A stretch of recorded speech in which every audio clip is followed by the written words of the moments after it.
إن الحمد لله نحمده ونستعينه ونستغفره ونعوذ بالله من شرور أنفسنا وسيئات أعمالنا. من يهده الله فلا مضل له ومن يضلل فلا هادي له، وأشهد أن لا إله إلا الله وحده لا شريك له، وأشهد أن محمدا عبده ورسوله. يا أيها الذين آمنوا اتقوا الله حق تقاته ولا تموتن إلا وأنتم مسلمون. يا أيها الناس اتقوا ربكم الذي خلقكم من نفس واحدة وخلق منها زوجها وبث منهما رجالا كثيرا ونساء، واتقوا الله الذي تساءلون به والأرحام إن الله كان عليكم رقيبا. يا أيها الذين آمنوا اتقوا الله وقولوا قولا سديدا يصلح لكم أعمالكم ويغفر لكم ذنوبكم، ومن يطع الله ورسوله فقد فاز فوزا عظيما.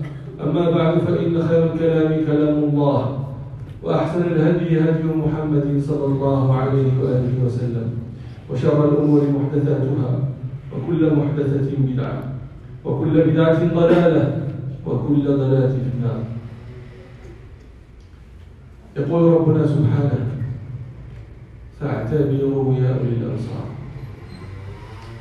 اعتبروا، خذوا العبرة مما تقع عليه أبصاركم فإن فيه العبرة. لما وقع الزلزال هذا في مراكش وضواحيها، نسأل ربنا سبحانه أن يرحم من مات من أهله وأن يشفي المرضى وأن يرفع الكرب عن الكروبين أجمعين. كان هناك تصوير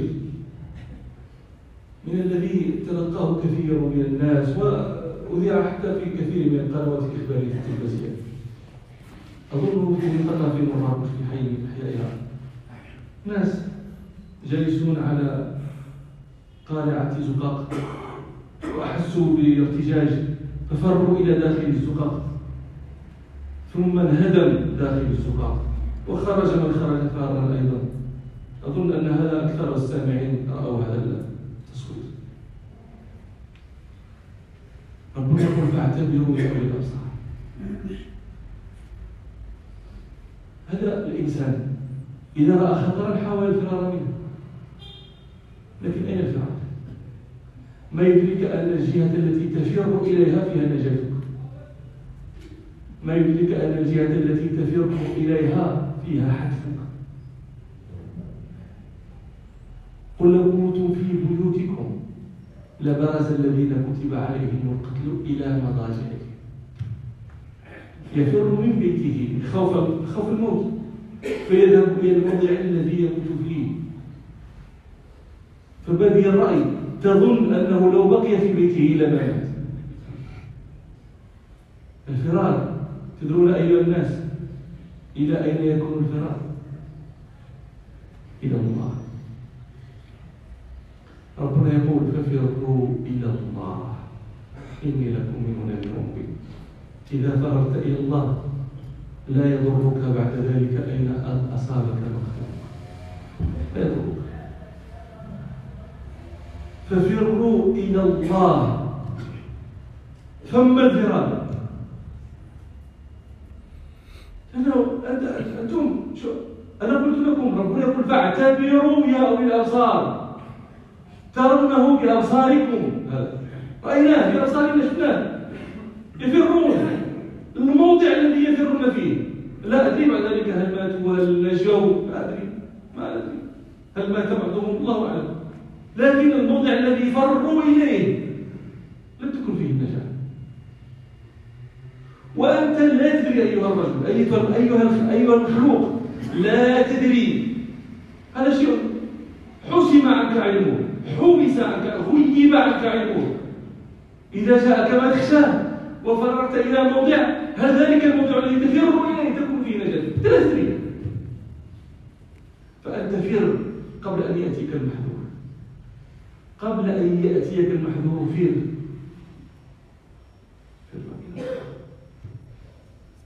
تفر إليه. شوف، حقيقة الفرار إلى الله هي عندما تقول: أعوذ بالله. أنت تقول أعوذ بالله من الشيطان الرجيم. تعوذ بالله أي تلجأ إلى الله من الشيطان الرجيم، تفر إلى الله من الشيطان الرجيم. ينبغي أن تعوذ بالله من كل ما تدع. أعوذ بالله من الشيطان، وأعوذ بالله من شياطين الإنس، وأعوذ بالله مما أخاف وأخشى. أعوذ بالله هي أتخذ الله معاذا، أعوذ إليه، ألجأ إليه، أفر إليه، أهرب إليه. تكتب له كل نهار أعوذ بالله. رسول الله صلى الله عليه وسلم كان يعلم أصحابه إذا أخذ أحدهم مضجعه في النوم، في أذكار النوم التي علمها حديث صحيحين حديث البراء بن عازب، كان يعلم هذا الذكر: إذا أخذت مضجعك فتوضأ وضوءك للصلاة واضطجع على شقك الأيمن وقل: اللهم وجهت وجهي إليك وأسلمت نفسي إليك وفوضت أمري إليك وألجأت ظهري إليك رغبة ورهبة إليك، لا ملجأ ولا منجا منك إلا إليك. آمنت بكتابك الذي أنزلته ورسولك الذي أرسلته، لا ملجأ ولا منجا منك إلا إليك. الملجأ إلى الله، الملجأ إلى الله. تقول لك وألجأت ظهري إليك. ظهري يا ربي عكزت عليك، درت عليك، بحال كتعكز على شي حاجة وكتطمئن، تلجئ ظهرك إلى الله، تستند إلى الله. علاش؟ لأنه المحرم، لأنه المفر. وربي إذا ربنا الرحيم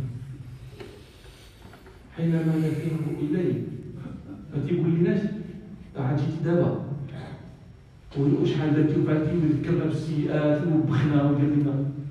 إذا فررت إليه وجدته رحيم، وجدته يقبلك، ما يضركش، ما يبعدكش، ما يفكركش، ما يمنش عليك.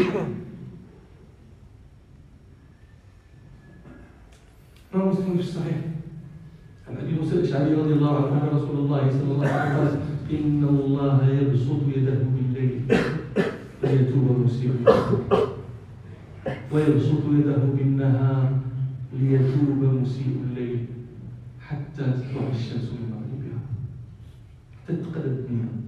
سيدي ربي ديما تسيء بالنهار ويبسط يده بالليل، تسيء بالليل ويبسط يده باش توفينا. ربنا دائما يبسط يده لعباده، يبسطها لتمد يدك إليه تتوب.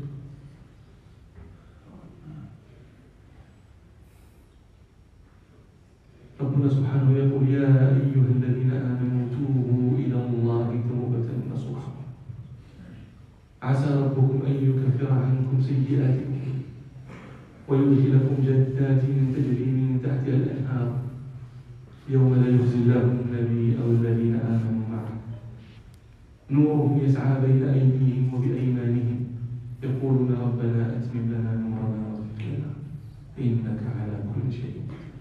أقول ما تسمعون وأستغفر الله لي.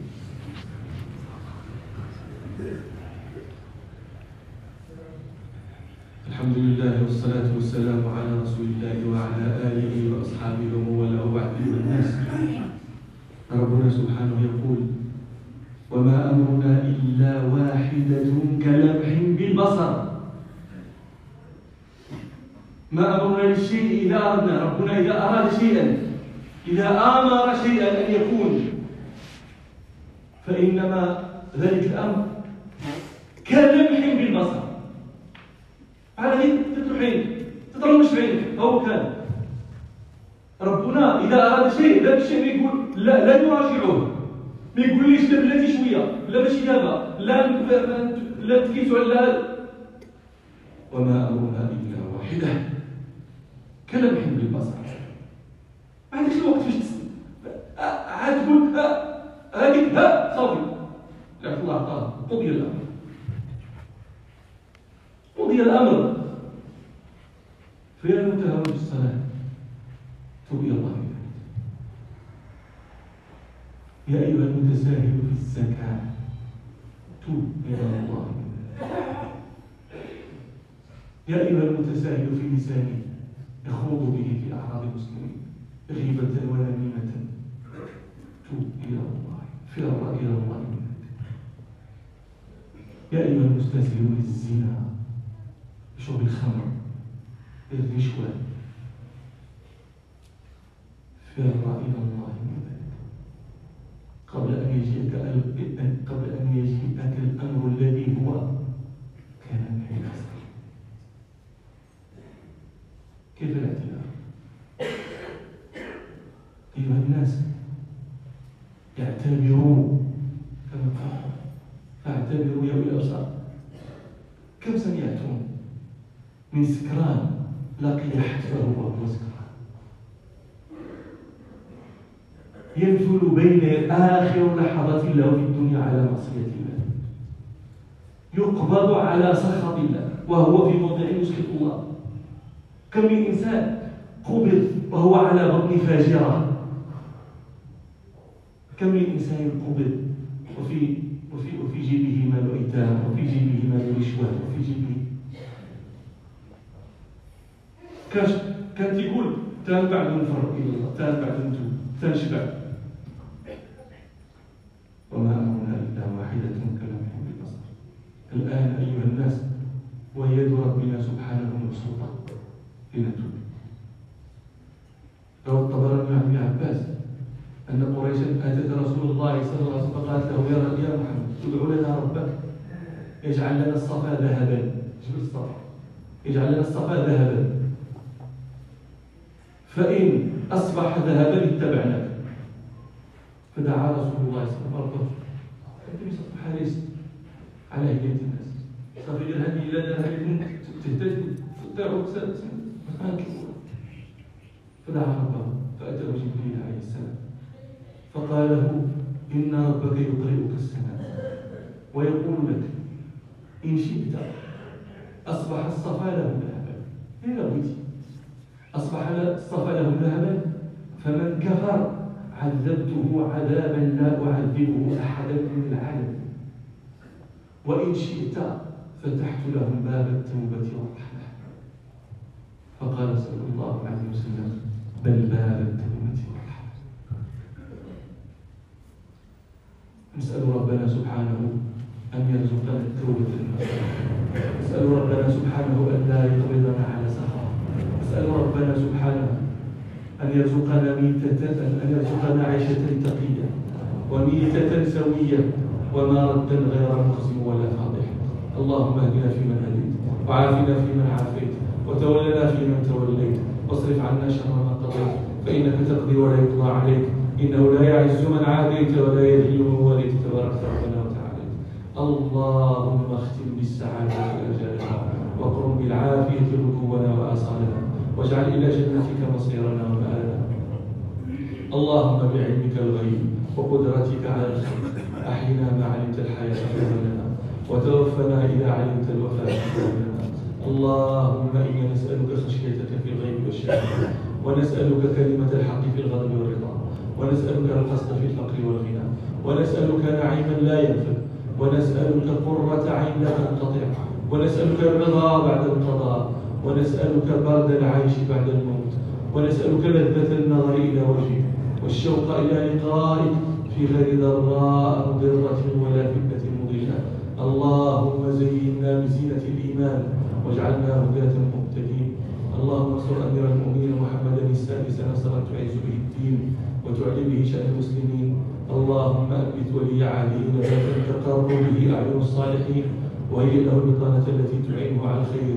اللهم صل على محمد وعلى آل محمد، وبارك على محمد وعلى آل محمد كما صليت وباركت على آل إبراهيم إنك حميد مجيد. سبحان ربك رب العزة عما يصفون، وسلام على المرسلين والحمد لله.